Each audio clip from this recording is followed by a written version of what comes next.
આપણું એમ is R બરાબર છે। તો પ્રથમ તો તમને આ ત્રણેયનું ગુજરાતી ખબર હોવી જોઈએ મિત્રો બરાબર છે।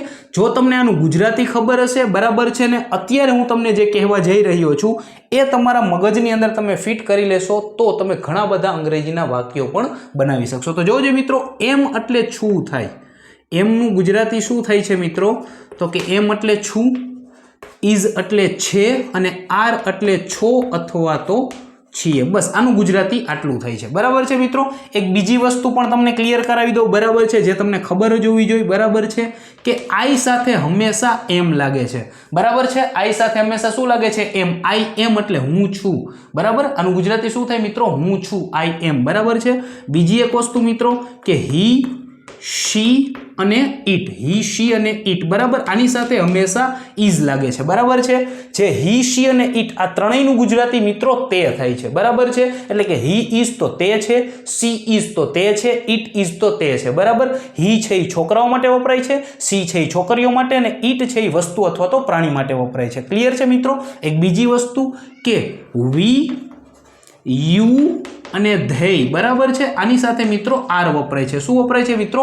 આર વપરાય છે બરાબર છે। જેમ કે વી આર એટલે કે અમે છીએ બરાબર, યુ આર એટલે તમે છો અથવા તો તું છો બરાબર, ધેય આર એટલે તેઓ છે બરાબર છે મિત્રો। તો આટલી વસ્તુ છે એ તમારે ક્લિયર રાખવાની છે। જોવો જોઈએ આની મદદથી આપણે કેવા કેવા વાક્યો છે બરાબર ઇંગ્લિશમાં બોલી શકીએ છીએ અને ટ્રાન્સલેટ કરી શકીએ છીએ। જેમ કે હું પ્રામાણિક છું મિત્રો બરાબર છે। તો પ્રામાણિક એટલે શું થાય મિત્રો? તો કે ઓનેસ્ટ બરાબર છે। તો શું કહેવાય મિત્રો? આઈ એમ ઓનેસ્ટ, આઈ એમ ઓનેસ્ટ બરાબર છે મિત્રો। આ શેના ઉપર છે મિત્રો? તો કે આઈ એમ ઉપર, હું છું બરાબર, આઈ એમ ઓનેસ્ટ। હું વ્યસ્ત છું, આઈ એમ બિઝી, હું વ્યસ્ત છું, આઈ એમ બિઝી અથવા તો આઈ એમ બિઝી।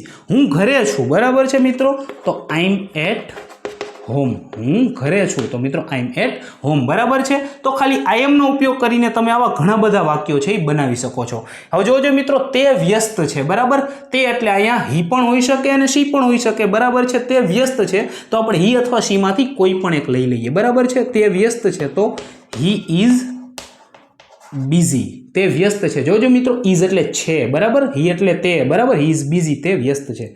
તે બહુ શાંત છે બરાબર, શાંત માટે પીસફુલ છે, બહુ માટે વેરી અથવા તો ઘણું કે બહુ બંને એક જ થાય એના માટે અંગ્રેજી વર્ડ છે વેરી બરાબર છે।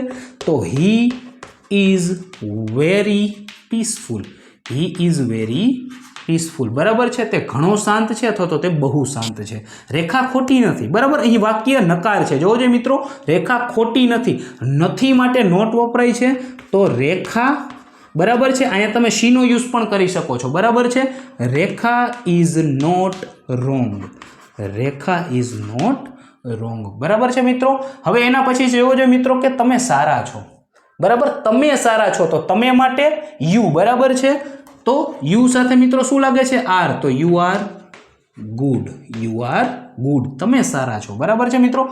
તું ઘણો ઉદાસ છો બરાબર છે, તું ઘણો ઉદાસ છો તો યુ આર વેરી, ઉદાસ માટે વર્ડ છે મિત્રો sad, you are very sad બરાબર છે। તું એકલો નથી બરાબર, એકલા માટે એક વર્ડ છે ઇંગ્લિશમાં મિત્રો અલોન બરાબર છે મિત્રો।